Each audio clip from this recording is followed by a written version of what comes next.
So RFK Jr., yes, he's in the news again. No, it doesn't have to deal with a bear or a dead baby bear put in Central Park. Suspicious, but okay. Doesn't have to deal with any kind of controversial situation with I guess, any kind of assault or going on, anything of that nature. But I do want to pull this up here. And it has to deal with the fact that a judge rules against RFK Jr. in fight to be on New York ballot, says he's not a state resident. So, all right, look, being serious here, I've noticed, and I think all of you have been paying attention to this too, that not only RFK Jr., but Dr. Jill Stein and a lot of other independent candidates are being threatened and being removed from the ballots all across the country by the Democratic Party and by proxy also the Republican Party too. There is a massive wave to silence all independents and third-party candidates, especially for this election cycle. I've never seen the intensity and antagonism towards third parties like I've seen in this election cycle. Yes, it was there prevalent in 2016 and in 2020, but this time around, the guns are blazing. Not only the guns are blazing, but tanks are rolling out, artillery's being fired, the helos are up in the air, and airstrikes are inbound. So let's talk about it. A judge ruled Monday that independent presidential candidate Robert F. Kennedy Jr.'s name should not appear on New York's ballot, saying he falsely claimed a New York residency on nominating petitions despite living in California. The scion of the famed Democratic Party political dynasty vowed to appeal, dismissing the ruling as partisan. If the judge's decision is upheld, it would not only keep Kennedy off the ballot in New York, but would also lead to challenges in other states where he used an address in New York City suburbs to gather signatures. To which I have to say, on the one hand, RFK Jr., you should have been paying more close attention to that. But nonetheless, if it wasn't going to be that, there was going to be something else. If you don't think the Democratic Party is going to pull out any kind of legal loophole or do any kind of twists and turns, you're not paying attention. The Democrats are showing contempt for democracy.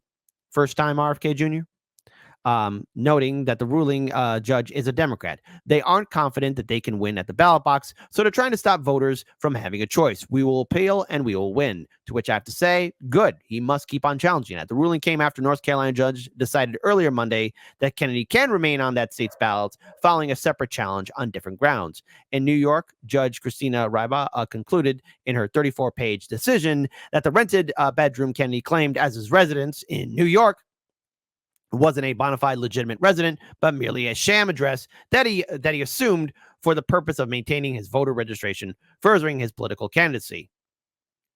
Given the size and appearance of the spare bedroom, as shown in the photographs admitted into evidence, the court finds Kennedy's testimony that he may return to that bedroom to reside with his wife, family members, multiple pets, and all of his personal belongings to be highly improbable, if not preposterous.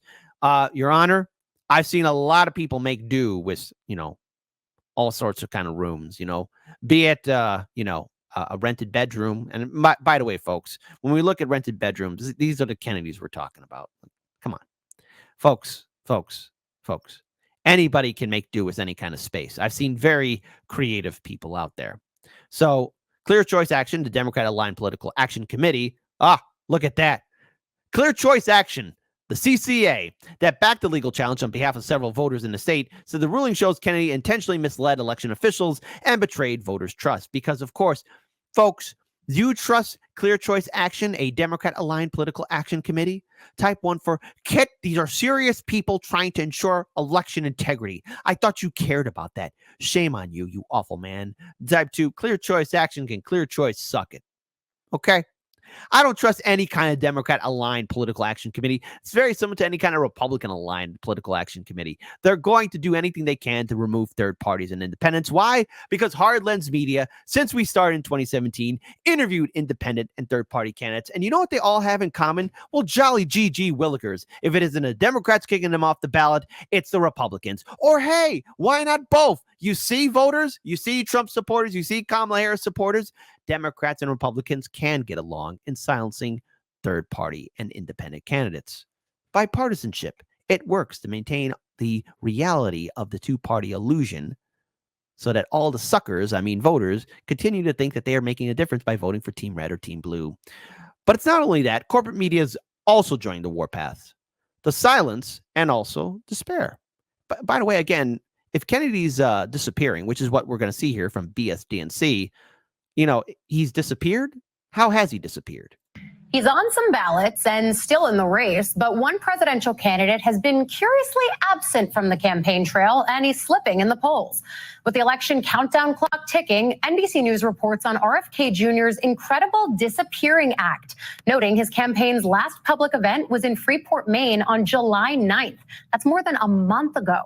His public poll numbers, once hovering around 9 or 10% before President Biden dropped out, are now half that. Joining me now, the reporter on that story, NBC News 2024 campaign embed, who's following the Kennedy campaign, Catherine Koretsky. Catherine, you write in the piece, quote, when Kennedy has been in the spotlight of late, it's been for bad reasons. For instance, allegations that he groped a former family babysitter, though he says he has no memory of that. He also revealed his decision to pick up a dead bear cub on a roadside in upstate New York and then stage a bicycle accident with it in Central Park.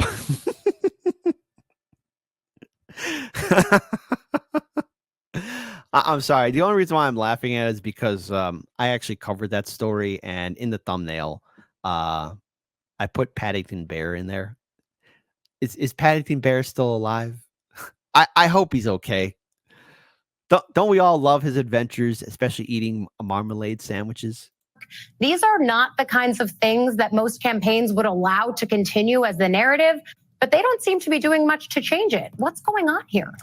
Yeah, Allie, so it's important to sort of take everybody back at the timeline. Following that June 27th debate, RFK Jr. did not qualify for that debate stage with President Biden and former President Trump. So he was in the headlines for missing that deadline. Just a few weeks later, the Vanity Fair article detailing a lot of details about his drug addiction, about his family relationships, the sexual assault allegation, like you mentioned, from a former babysitter of his children, Eliza Cooney. We later learned that Lawrence Fine, actually, you're not the first person to tell me that, and you know something? I'm not even gonna argue with it because I've actually did some research, reading into articles and watching videos, and apparently, there's a lot of people out there that do cook and grill some good roadkill, and you know what? I'm not offended. Keep at it. It is what it is. Who am I to judge? The king decrees. Roadkill's still A-okay. A few weeks later, he sent her text messages saying he doesn't remember the incident. And then we have just a few weeks later, the bear incident. He got ahead of the New Yorker's article by posting a video on X last weekend saying that he was going falconry hunting with his friends in upstate New York. He saw a woman hit this bear. The bear was killed. He put it in the back of his truck with plans to skin it. And when his dinner went too long, he needed to catch a flight and decided to stash it in Central Park. So not something that a traditional camp. Boo-boo, boo-boo, you bear of average intelligence. Where are you, boo-boo? Boo-boo? Is that my boy, boo-boo? Boo-boo, why are you dead, you bear of average intelligence? I don't know, Yogi. A car came out of nowhere. Campaign would want as their headlines, but Kennedy is sort of taking it in stride, making jokes about videos. In that Vanity Fair article, there was also rumors that he had eaten a dog. He posted a video feeding his dog, saying that he was in the, quote, doghouse. So a lot of bizarre headlines coming out of the Kennedy campaign as we look ahead. Listen, BSDNC. You do realize that all these politicians got some weird stuff, okay? Like, come on. This is par for the course. I mean, let's face it. And I'm talking about all the politicians, from Bernie to AOC to Trump to Turtle Boy Mitch McConnell, Nancy Pelosi, all these people. I bet if you look into their private lives and stuff they did in the past, some are absolutely terrible, some are absolutely stupid. But come on, you guys are coming after RFK Jr. for some very dumb reasons. Head toward November, Alley. Honestly, some of these campaigns, sometimes the headlines just seem like a Mad Libs gone wrong, but it also speaks to the political bottom line, which is if his campaign is flailing or if it's disappearing, what impact does that leave him with in the 2024 contest? Yeah, so I think a few months ago, the big question about RFK Jr. was who is he going to take votes away from? One of our polls from April said it was likely former President Trump more. Obviously, President Biden got out of the race, and now Vice President Kamala Harris is in. RFK Jr., it's important to note, has not held an event since Kamala Harris has joined the race, not an independent campaign event. His press availability has been very limited. The day of President Biden's dropout, he did host a press conference at his family home in Massachusetts, but very limited press there and didn't really address how he levels up with Harris. But, new polling showing that his single-digit margins where he was about a month ago in the 9 or 10% is now almost at 5%. So, see, this is where it all comes down to ballot access. See, right now they're promoting this as, oh, RFK Jr. is going to take votes away from Trump. Wasn't too long ago they were saying he was going to take votes away from Biden. Now they're saying he's not hosting events, to which I have to say, well, his campaign is right now on the defense to make sure that he still has ballot access in the states that he has ballot access to. This is a thing that's very, very real. Not to mention, let's face it, when he was in the Democratic primary, the DNC was doing everything in its power to remove RFK Jr. and to deny his very existence in being in that primary. Case in point, the DNC already made it clear that they wanted Biden, and now we have the DNC convention getting closer and closer here to Chicago. It's all about control and manipulation.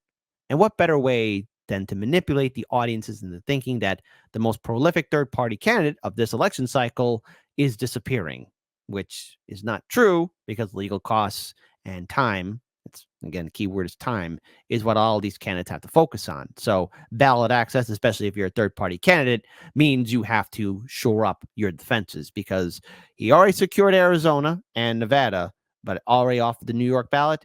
That's going to set a precedent and a domino effect for other states to maybe reopen their case or either that intensify in other said states where RFK Jr. has ballot access. Now, I don't agree with a lot of things in regards to what RFK Jr., especially with his policy and closeness to AIPAC and Israel, but he has every right to be on the ballot, just like Donald Trump, just like Kamala Harris, just like Jill Stein, all of them do. So, a few months ago in April, he was taking away from former President Trump, but it'll be interesting to see how he levels up with now Vice President Harris in the race. Yeah, a lot of things changing. And if he doesn't get back out there, I don't know where this campaign goes. Catherine Koretsky, you'll keep us updated on all of it. I know. Thank you for joining us. By the way, my goodness, her eyes are very wide. I know, body positivity, Kit. Don't judge on anyone, but those are some really big eyes. All dark too, like a shark's eye, But I want to pull this up here too, because again, Nevada ballot 2, this also happened. And this has triggered a lot of Democrats and Republicans who are part of the two-party system, not voters, but the system. Nevada's presidential race ballot is filling up. Independent candidate Robert Kennedy Jr. has qualified. Jill Stein of the Green Party will also likely make the cut. The Green Party has ballot access, so it needs to submit her name and a vice presidential candidate before August 27th. The Democratic Party has filed legal challenges against both campaigns.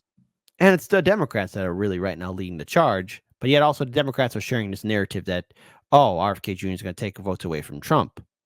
You sure about that? Because, a lot of you Democrats like to project your fears, but there's some good news. Breaking. Dr. Jill Stein from the Green Party. Breaking, we have prevailed against a legal challenge from the Nevada Democratic Party, as you should. In June, Nevada Democrats sued the Green Party Nevada to kick us off the ballot after we submitted nearly 3 times the required signatures. In Illinois, it's a lot higher. In all honesty, if you're running as a Green or Libertarian, you need to secure at least 50,000 signatures. Now, the bare minimum is 25,000. If you're a Republican or Democrat, it's far more lower. But if you are a Green or Libertarian or Independent in my state, you need a lot of signatures because Illinois is going to do everything in its power to make sure you are not on the ballot. The more signatures you have, the more work they have to do. And if you give them more work, eventually they're going to be like, okay, we can't do this. So it just is what it is. We are excited to say that the ruling has been made in our favor and will offer an anti-genocide, pro-worker, climate action choice for Silver State voters. However, the Democrats have drained some of our hard-earned resources in this fight. Please pitch in what you can so we can stay on track and ensure a spot in the upcoming states. And why is this important? It's not a disappearing act. It's not somebody being silenced or just hiding. What this is a plan to drain the resources of all third-party and independent candidates. Keep your opponent in legal quagmire. This is where we're at. We have a system that's allowing this. Now, I am not a fan of this election cycle so far. I find it entertaining and hilarious. That's very true. But what I don't like is the amount of suppression and censorship that we are seeing towards these independent third-party candidates. Now, I think these third-party candidates could have done a lot more, but that's neither here nor there. The ink is already dry. But voters have a right to choose something else. 50% of our population identifies itself as independent, non-affiliate, or either that people who just don't want to vote, period. People want other choices, and the Democratic Party and Republican Party can smell it already. Again, voter enthusiasm, all-time low. No one's a fan of the DNC or the RNC, but yet there are still some diehard sycophants, and hopefully someday, not today, people will wake up. But RFK Jr. isn't disappearing. He's probably talking to all of his advisors, just like Jill Stein is doing, just like Cornel West is doing, just like Chase Oliver is doing, to ensure that they still will have ballot access on election night, because it's all about controlling a narrative. It's all about control, or the illusion of control, so that people, voters, are suckered into voting Team Red or Team Blue. That's what the two-party system wants. We've interviewed independents and third-party candidates, be they libertarian or Greens, socialists, whatever. And they all have the same shocking story: how the Democratic Party and Republican Party want to silence them, suppress them, keep them in the background. I've seen this before. Don't fall for the trick. This is all propaganda. And hopefully people do wisen up.